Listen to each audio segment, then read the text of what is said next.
Every few months, a familiar storyline pops up. Democrats are worried that Kamala Harris isn't doing a very good job as vice president. She's not visible enough. She's had too much staff turnover.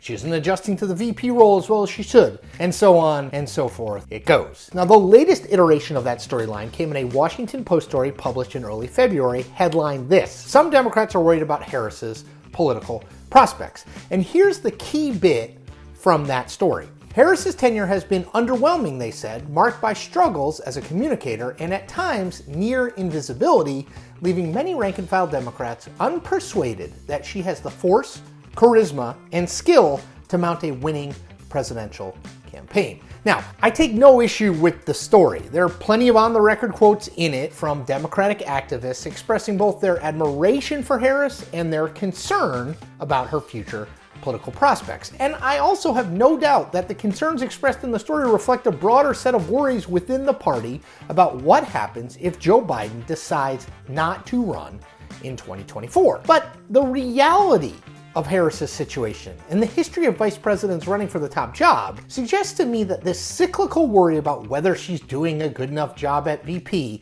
is all sort of pointless. First of all, consider the job of being the vice president. It's not all that great a gig. It's an ill-defined role in which the only real mandate is to never, ever get ahead of the president, or show up the president, or get the better press than the president, or do anything really that draws a lot of attention, or even a little attention, to you. Which is to say that the only real job of the vice president, and the one that actually matters to his or her political future, is maintaining a strong relationship with the president. And there's no indication, at least that I see, that there's a rift between Biden and Harris. In fact, Biden tweeted a picture of Harris just a few days ago with this caption: "Proud of what we've done together." Now, I will say, that tweet came in response to a quote from Massachusetts Democratic Senator Elizabeth Warren that seemed to hedge on whether Harris should be the vice presidential nominee again. So, The truth is that as long as Harris keeps Biden in her camp, though, she's succeeding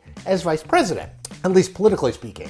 And that goes double if he winds up endorsing her if and when she runs for president, whether that's 2024, 2028, or beyond. There's a nugget buried in that same Washington Post story I talked about above, about Harris, which is both illuminating and more positive about her future. It's this: every sitting or former vice president who has sought the Democratic nomination since 1972 has gotten it. Every single one. And it does make sense. While the vice presidency as a job isn't great, it's a very high-profile role. You're constantly in the public eye. People get comfortable with you. They feel like they know you. And in politics, that's the name of the game. Harris, by the way, has other advantages that suggest her political prospects are better than some nervous Democrats seem to believe. She is already a history maker as the nation's first woman, first African American, and first Indian American to serve as vice president.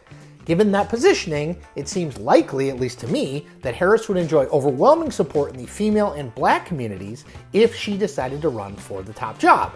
And those are two critical voting blocks in a Democratic primary election. Harris is also from the state of California, which gives her a nice delegate haul, assuming she would carry the state in the Democratic primary process, and a massive donor network to raise the tens and maybe hundreds of millions of dollars she would need to run and win a nomination. Now, none of this, of course, guarantees that Harris would be the party's nominee or would win the White House. She would have competition for the nomination for sure, and a general election is always heavily dependent on the overall mood of the country at that time. But the notion that Harris is somehow falling down on her job as VP, and that whispers to that end will somehow mean she can't win a presidential nomination fight, is just wrong-headed. So what?